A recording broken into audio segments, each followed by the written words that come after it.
All right, so let's shift gears a little bit and catch you up from when I was traveling overseas to how I got back to the United States.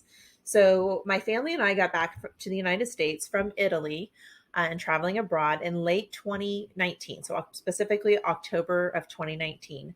And for y'all, if you were following the timeline because you're living it, that is just as the pandemic was taking hold overseas. Got back to California, launched a nonprofit group practice.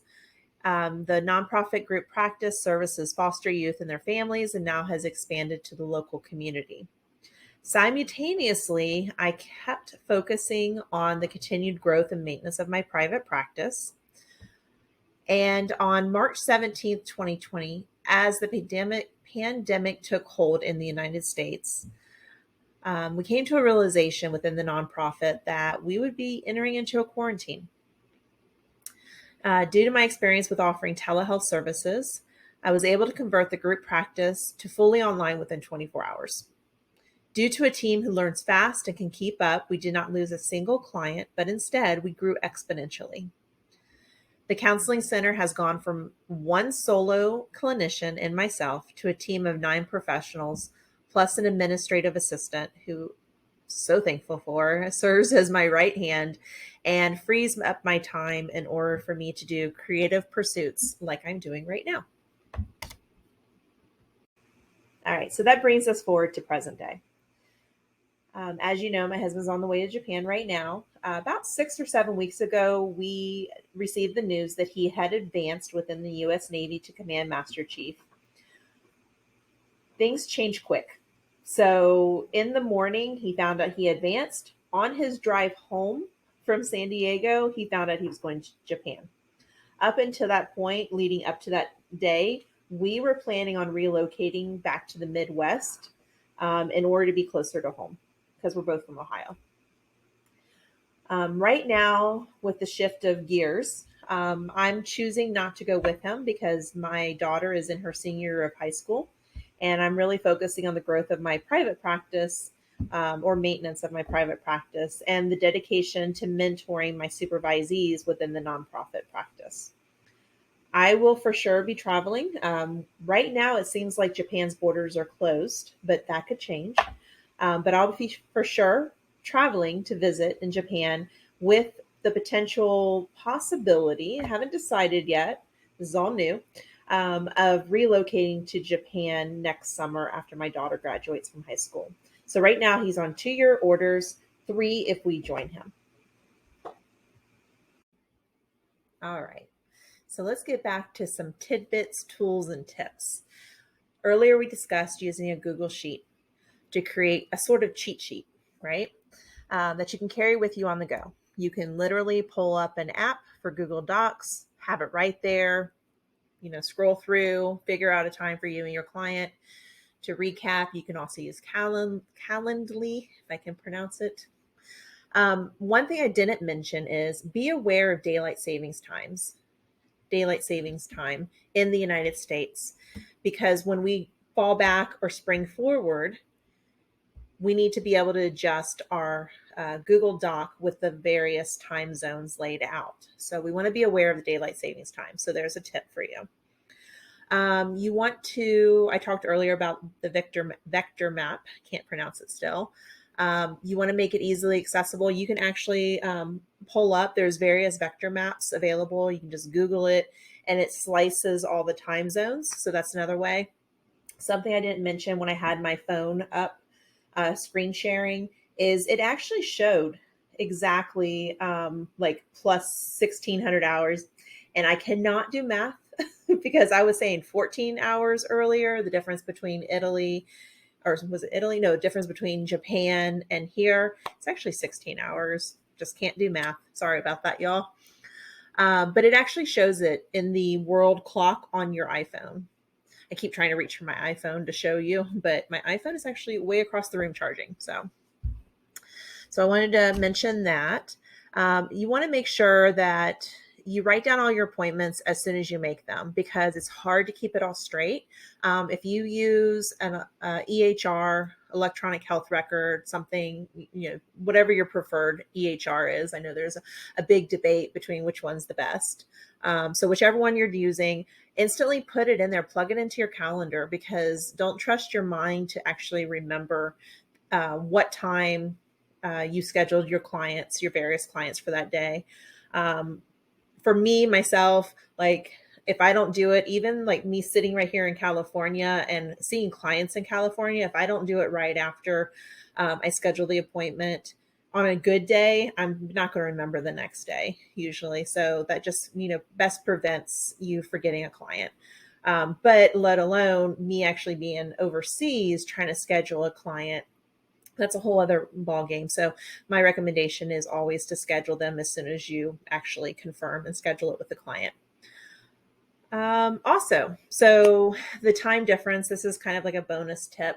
For Google Chrome, if you use Google Chrome, there is an extension or an add-on, I don't remember what it's called, Chrome extension, I believe, called Boomerang, where you can actually delay an email that you're sending out. So say I'm sitting in Europe, I'm working with someone in the United States, say it's a colleague, they probably don't want to get an email at 2 a.m., right? And so I would use the Boomerang extension using the web browser Google Chrome, and I would type my email and then I'd schedule it to go out the next morning at say 9 a.m. or 10 a.m. So that way there wasn't a delay in me actually getting that information out, because I was also coordinating with colleagues in the United States during my time abroad. So, all right. So just wanted to kind of review that. And then next we're going to be heading into personal wellness or personal well-being. And I'm going to share some tidbits, tips, tools for you on that subject. Okay. See you in a minute.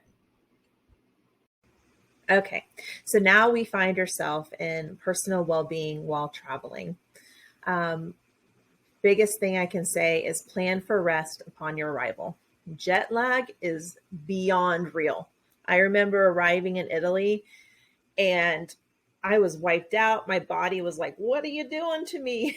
It was really bad. I was so like depleted. And yeah, if I know now what I know, if I knew then what I know now, it would have possibly saved me a lot of like hardship. And so now I'm sharing it with you. So hopefully you can head off any difficulties through the pain that I experienced. So jet lag, very real. All right. So we were discussing plan for rest upon your arrival. So jet lag being very real. When you fly across time zones in just a matter of hours, you're moving faster than your body's internal clock can adjust. When it gets out of sync with the new time at your destination, you can have trouble falling asleep when you need to and feeling well rested. In short, you can become jet lagged. The most common symptoms within anyone experiencing jet lag has been reported to be sleepiness during the day and wakefulness, often paired with insomnia at night. You could have headaches, and you can even have an upset stomach. The direction of travel impacts your circadian rhythms. You may have heard a frequent traveler saying, and let me see if I can not butcher it. It's something to the effect of east is a beast, west is the best. I think I got that right. So essentially what this means is traveling in a Western, which would be Western for you if you're watching me on the opposite, is often easier. So traveling west is generally thought to be easier and easier to tolerate because it's easier to shift the circadian rhythms to a later time than traveling east. So east is a beast, west is the best. So something to keep in mind. What I wish I knew now, what I wish I knew then that I know now again, is melatonin. I had never heard of melatonin back then when I was first like jet setting or traveling abroad for the first time. What I will say is disclaimer, check with your medical doctor to see if it's right for you. But if you take melatonin, what I know now is if you take melatonin the day of travel and a couple of days after, about 30 minutes before bed is what I have found has worked for me. It can help ease that daytime fatigue and sleep disturbance that's aligned with jet lag.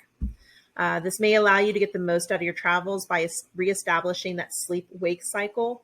But again, be sure to check with your doctor before consuming anything, because what's right for me may not be right for you.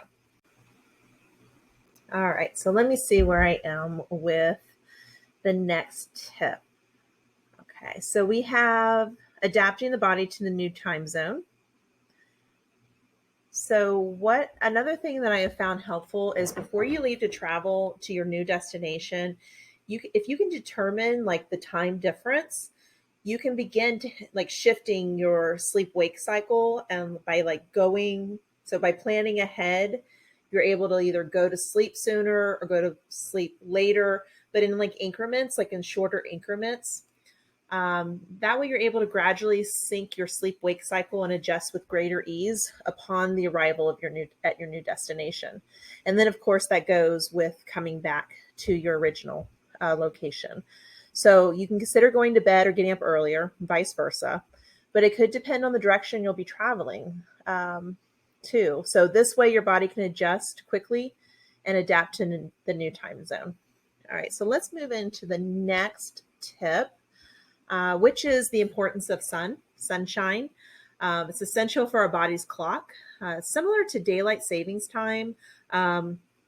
If for those who are sensitive, if you notice like you just feel very groggy or like depleted during like daylight savings time, either springing forward or falling back, then this could be really important to you. And even if not, it could still be important to you. I know for myself, I'm sensitive, so it takes me a good 2 weeks to like find like my body to adjust to that new time when we spring forward or fall back. So light from the sun has a strong effect on the body's circadian rhythms, which is one of the factors that determine when we are alert and awake and when we're tired and we need sleep.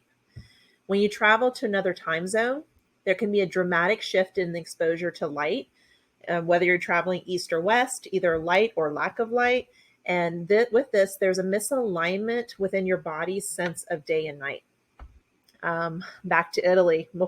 Yeah, that was a main culprit for me. So what I would suggest is taking time to enjoy as much natural light as possible upon your arrival and during your stay. Natural light has been shown to be important because it's essential to resetting our body's internal clock. Therefore, after arriving at your destination, make sure you give yourself 15, more preferable 30 minutes of direct sunlight. Don't forget to put your sunscreen on. So full disclaimer there. If possible, while traveling, try to get some exercise in first thing in the morning at your destination. Bonus if it's outdoors and has that natural sunlight and sunshine. You can go for a mindful walk. Other ways to get sun is reading outside 15 to 30 minutes per day, at least. You can also eat breakfast outside, really enjoy the nature. Don't forget to allow time for adventure. All work, no play makes no fun, especially when we're seeing clients through the day. Schedule yourself a break. Get out in the sun, 15 to 30 minutes. Work days and time slots versus vacation days. So you can schedule in when you're going on to your new destination. Yes, you're going to be working, and that's okay ahead, but schedule times away from work also so that you can enjoy your destination. Another tip is hydrate with water. Try to reduce your caffeine consumption. I know we can naturally want to drink more coffee and so forth. Nothing to say about energy drinks there. But you really don't want to engage in those type of stimulants like with caffeine. You want to more hydrate and let your body naturally adapt to the sun or to the new time zone. And sun is one of the benefits, to adjusting. Of course, part of traveling is preparing to go home. So with this, plan to rewind your preparation for going home. So that it can include, planning your sleep schedule ahead, either increasing or decreasing the time you go to bed. If possible, as your trip comes to an end, ease yourself into the change to come by gradually adjusting your bedtime, like I was just saying. It could go in increments of 30 to 60 minutes, depending on your personal needs. and adjust it to it's going to be the new clock setting. So you prepare to go to your destination, you rewind in preparation to come back to your original destination. And then if that's not possible, plan to adjust to the new time zone at home. So when you arrive back at your original destination, maybe not schedule anything for that day, just so that you can pour into yourself and be balanced for your clients. All right.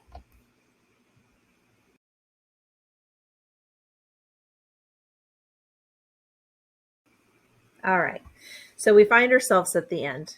Hopefully, what I was able to share through the adventures of my life and my experiences within domestic and international travel is helpful to you.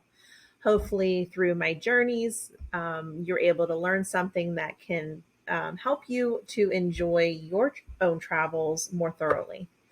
Um, with that said, I consult with other traveling therapists. Try to bring their dreams alive and to fruition, allowing them to live optimally while offering best practices within traveling and taking care of clients. I try to use my experience so that others can benefit for those who decide that they do want to live their life within the values of traveling and all that it can bring. I also support fellow clinicians to launch their own practices. That's part of my mentoring model, in which I equipped and empower new clinicians to become well rounded clinicians, therapists. Currently, I provide supervision for ACSWs, APCCs, and AMFTs within the state of California. My mentoring model, it teaches my supervisees the business practices that were so often, I would say, a majority of us, if not all of us, are lacking within our grad school programs. No one ever taught me that I was going to have an awareness of accounting and bookkeeping and law and ethics and running a business. I mean, just so many hats that we wear as clinicians. And so what I do is I take my supervisees and I teach them not only how to be a well-rounded clinician, but also the business practices, so that once they're licensed, they can go into their own private practice. Because the more of us there are, the better the world is. I do not believe in creating barriers for others. But if they want to stay with me, then they're able to transition over into that position also. So I offer consultation and coaching. I have a podcast in the works. I have an Instagram page. It's linked below. You can also find me on my website. And then I also, my group practice, so I have the nonprofit and then the private practice. So if you need help, feel free to reach out. I know I am so grateful for the community of clinicians that I have found. From Kim Tolson, who asked me to create this video, and the internal introvert and like wanted to run and hide, and my imposter syndrome came out full fledged. But we're at the end of it. I did it. I survived my first video. And like I said, I hope so wholeheartedly that something I was sharing is helpful to y'all. So, okay. Well, until next time. Bye, everyone.